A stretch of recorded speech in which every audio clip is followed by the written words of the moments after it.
conference yesterday, I quoted Kennedy, John F. Kennedy, who of course defined the moonshot for his country in the 1960s. Read a couple of passages out of that. But there was another passage in that same speech that he gave in 1962 where he committed to having man stand on the moon. And that talked about, you have to understand just how far you've come. And I thought to kick this off, I'd give us a sense. We've been talking all about the future here, and maybe not recognizing enough just how far we've come. So probably against my better judgment, I'm going to show you a clip from my past from 1993. And that was the year that I bought my first computer for my family. Alex and I, Alex who joined the stage with me when we started, he was 7 at the time.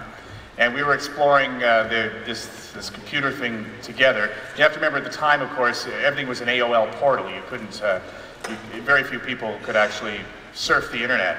So I was host of Midday on CBC at the time, which was a magazine show on at noon. And they decided to put together a panel about the internet. And the way we decided to do it, and I was going to introduce Canadians to this idea of the internet, basically in 1993, because not many people were on it. And so we decided to find the guests by using the internet, which we thought was the most brilliant thing imaginable. Imagine sending a message out and someone would answer it this way.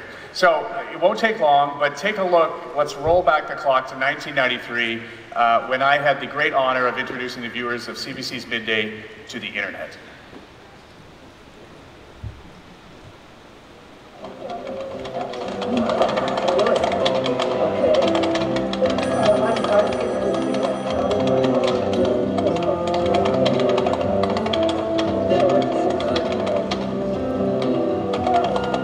Remember that? No?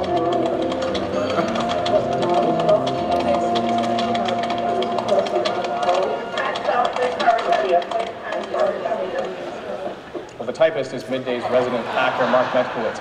A couple of weeks ago, he sent out a message on something called Internet.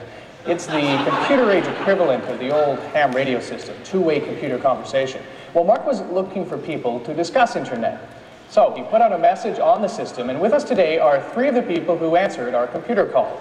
Ken McVeigh is in Ladysmith on Vancouver Island. Kelly Robichaud is in Riverview, New Brunswick. And Jim Carroll joins us from Mississauga, Ontario. Hi, everybody. Hi, how are you? Hi. I'm very well, thanks. Jim, maybe you can help me through this. I've never plugged into the internet. What am I missing? You're probably missing what a lot of people are saying is probably the 3rd most significant communication trend to affect the world since Gutenberg invented the Bible and since the telephone came along. It's a global network, a computer network in which people are communicating around the globe. It's growing at an alarming rate. Some people say it's doubling in size every couple of months.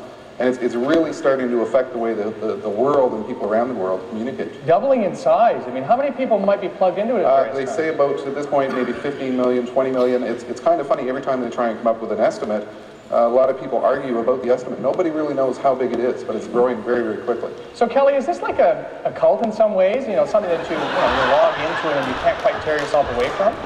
No, I wouldn't call it a cult, but it is very difficult to get out of it. I think once you're hooked, you're hooked. It's absolutely incredible once you realize the communication that you can get on there and the information and the people that you can talk to.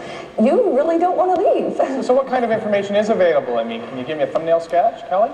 Thumbnail sketch. Oh gosh, just about anything that you could possibly ever want. There's online libraries that have subjects ranging from something simple like cooking right up to communication devices. We're booking guests on Midday even, I guess, eh? I mean, look how far we've come. And here we have been the last few days just dreaming about the future, and look how much change has happened just in my very young lifetime.